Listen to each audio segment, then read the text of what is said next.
Hai, welcome back to my channel. Balik lagi bersama aku Nurul. Nah, gimana kabar kalian hari ini? Mudah-mudahan tetap luar biasa dan kece ya kabarnya. Oke. Nah, jadi hari ini aku mau bahas tentang materi self development lagi, tentang bagaimana cara menjadi autentik. Oke. Apa itu autentik? Jadi autentik adalah asli. Nah, kadang suka bingung kan, gimana caranya menjadi asli? Emang selama ini gue palsu gitu? Enggak, bukan begitu maksudnya. Nah, kadang-kadang kalau misalnya kalian menilik-nilik lebih jauh lagi, kalian itu pasti suka kan mengikuti personality alias kepribadian orang-orang tertentu biar dianggap lebih kelihatan wow atau mungkin lebih kelihatan superior, padahal sebenarnya kalian bukan seperti itu. Atau misalnya kalau misal kalian nonton video ke sebelumnya tentang introvert itu, kalian akan ngelihat juga tuh introvert dipaksa jadi extrovert atau extrovert dipaksa jadi introvert. Nah itu kan berarti kalian udah nggak asli lagi, nggak autentik lagi. Nah seperti itu maksudku. Nah di sini aku mau berbagi sedikit tips gimana cara biar kita tetap asli, tetap jadi diri kita sendiri apa adanya gitu. Oke, tapi mungkin salah satu miskonsepsi mengenai menjadi apa adanya adalah kita tuh benar-benar polos aja gitu. Nggak begitu juga sih. Jadi di sini yang aku maksud adalah menjadi diri sendiri namun dalam versi terbaik. Caranya gimana? Oke, jadi agak miring dikit nih. Nah, jadi tips pertama itu adalah kenalin strength sama weakness kamu. Nah, jadi ketika kamu udah mengenali strength sama weakness kamu, kamu tuh biasanya akan muncul di mata publik sebagai orang yang autentik, yang original, yang asli. Nah, kamu pernah nggak sih merasa kayak ketika kamu menjadi orang yang quote and quote palsu gitu, kamu tuh nggak nyaman di dalam hati, kayak merasa kok begini amat ya, kayak pakai topeng gitu, topengmu banyak. Nah itu kan sebenarnya kamu nggak mau juga kan kayak gitu. Nah jadi setelah mengenali kelemahan dan kelebihan diri, kamu tuh bakal tahu kamu tuh oke, saya tuh begini loh orangnya, dan kamu biasanya akan pede aja dengan hal itu.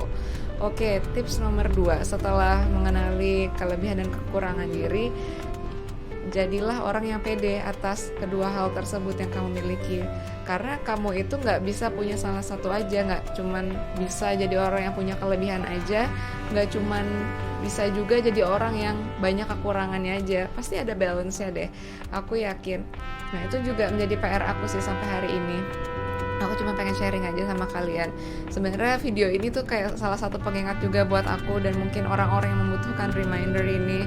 Kalau misalnya untuk jadi diri sendiri itu sebenarnya cukup melihat ke diri sendiri aja, kekurangan kelebihan kita, terus kita jadi konsisten dan kita benar-benar ujung-ujungnya autentik gitu. Nah, balik lagi. Nah, lanjut ke tips nomor 3. Nah, tips nomor 3 adalah kamu boleh dengerin kata-kata orang lain, tapi kata hatimu itu lebih penting. Nah, di sini aku mau garis bawahi nih, kata hati yang aku maksud di sini tuh bukan berarti kayak passion gitu ya. Kan sekarang tuh hype banget gak sih istilah passion? Nah, tapi bukan begitu maksud aku. Nah, kata hati itu maksudnya kayak kamu tuh sebenarnya apa sih yang ingin kamu lakukan. Nah, tapi yang ingin kamu lakukan ini harus dalam konteks positif gitu. Jadi kamu harus ikutin tuh, misalnya kamu pengen nih bikin kayak channel YouTube gitu, atau misalnya saya pengen buka usaha, ya udah buka usaha, bikinlah channel YouTube gitu. Kayak orang lain mau ngomong apa itu ya terserah aja gitu. Yang penting kita menuangkan darah, air mata dan keringat dan jiwa kita di yang mau kita fokusin itu. Kita fokus aja di situ. Kita cukup menjadi diri kita sendiri, tapi kita harus mencari channel nih atau niche gitu ya atas orang-orang yang sekiranya menghargai pekerjaan atau karya kita gitu. Jadi nggak serta-merta menuangkan aja, tapi harus cari wadahnya gitu. Kan percuma ya kalau misalnya menuangkan aja tapi wadahnya bleber gitu. Bleber, maksudku tumpah-tumpah gitu. Kan percuma juga kayak gitu. Nah, tips selanjutnya adalah kalian itu harus jadi orang yang tebal muka gitu. Maksudku tebal muka bukan tebal muka nggak tahu malu, tapi kayak tahan banting gitu, kayak orang lain mau ngomong kayak apa kek, ya terserah aja, itu kan pendapat mereka, they are entitled to their own opinion. Dan kamu pun juga begitu, kayak kamu mau memulai sesuatu, ya sudah mulai aja, kalian nggak usah ragu, kalian maju aja terus gitu. Kan kamu sendiri yang bisa mengukur kayak ini aku banget gak sih gitu, ini gue banget gak sih gitu kan, itu kamu yang tahu. Dan kalau dengerin kata orang gak akan ada habisnya. Misalnya kamu dibilang daftar jadi PNS aja, atau yang satu lagi bilang jadi pengusaha aja, yang satu bilang jadi ibu atau bapak rumah tangga aja. Kalau kamu dengerin orang ya gak akan ada habisnya, dan itu hanya perspektif mereka aja gitu.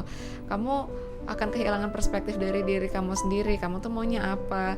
Nah sebenarnya yang bikin meaningful dalam hal menjadi diri sendiri adalah kamu tuh harus tahu kamu tuh sukanya di mana, terus tujuan kamu tuh apa gitu. Kamu harus menemukan makna gitu dari apapun yang mau kamu lakukan, supaya kamu jadi orang yang autentik gitu. Oke, jadi aku sih pengen berbagi sedikit tips singkat itu aja sih. Aku berharap tipsnya bermanfaat. Ini juga reminder buat aku, dan mudah-mudahan kita bisa menjadi authentic dengan cara kita masing-masing. Please hit the like, comment, and subscribe button.